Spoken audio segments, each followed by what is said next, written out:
You can never be too careful with photo and licensing. I once got in trouble for using a photo that was copyrighted. The photo was included with something I downloaded online for free, and I assumed all the contents inside were also free. Little did I know a large stock photo company sent me a bill for the use of the photo. Oops, a $1,400 mistake. How do I make sure all photos I use for projects, both personal and paid for clients, are safe to use? There are a few things you need to know when buying and downloading free photos. First of all, I like to start with the easy, free-to-use licenses, as they seem to be less complicated in nature with no strings attached. These are the Creative Commons Zero, are sometimes seen as CC0 when listing the type of license the photo uses. Take for example Pixels.com or Pixabay. Most photos on these websites are open source and free to use. They come with a CC0 or Creative Commons Zero license. These are as free to use as it gets. You don't have to even provide attribution or a link back to the original author, although it's still nice to do. They still come with a few rules, which you can look at on each photo, and you cannot resell the image without modifying it significantly. You can also not offer it as a free download on your own website. You never own the photo, you're just free to use it for projects for both commercial, paid, and personal use. Creative Commons is a common form of open source photo licensing. They come with a few stages of protection for the author of the photo. It is good to understand these different types of licensing as you hunt down free photos, as they will let you know if you need to offer a link or small print giving credit to the original author or not, or if you have the ability to use that free photo for commercial use. Remix culture allows you to remix or combine this photo and alter it in some way to create a different or unique picture. Take for example a double exposure of two images. I'm on Wikipedia for example and typed in graphic design. I click on the first photo available and I look down at the license for each photo. If I want to use this photo in one of my videos, I am free to do so because it's marked as public domain. This photo has been released to the public and there's no license attached to it. I have noticed a few photos later on that's titled CC BY SA 3.0. This is a Creative Commons license. If I look back at the chart or click on the license, you can read all about what you need to do to be able to use this photo.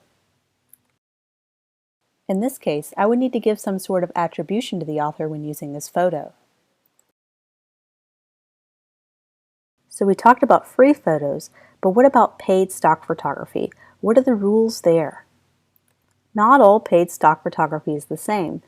You'll sometimes see two different types of licensing levels that you could purchase with a stock photo, and you need to pay attention to how you're going to use it, because maybe you need the higher priced extended license and not even know it. Each photo license is different depending on both the platform and the author.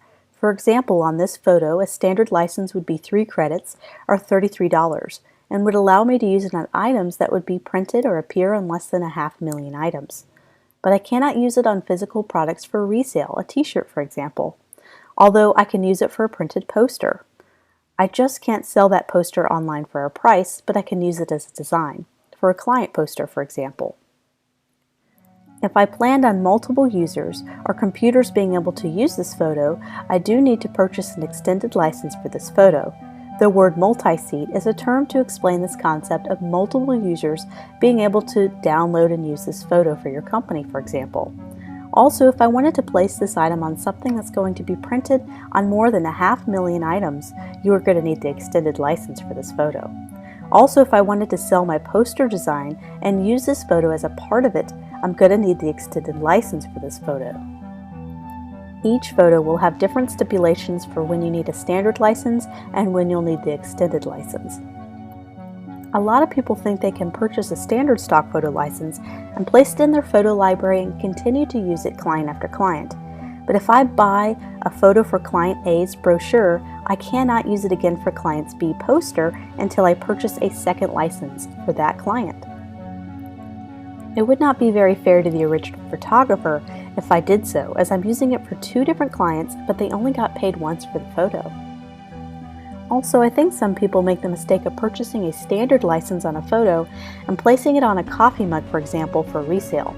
What they needed was the extended license. There's a pretty big penalty to placing a photo on a graphic or a t-shirt without the proper license. Remember, not all graphics need to be purchased.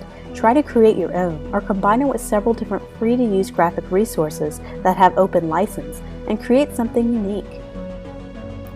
Do not make the same mistake I did and assume a photo you received in a free template you found online is free to use as well and totally legal. Double check the license of the free downloaded template to make sure the photo is covered or is an open Creative Commons photo.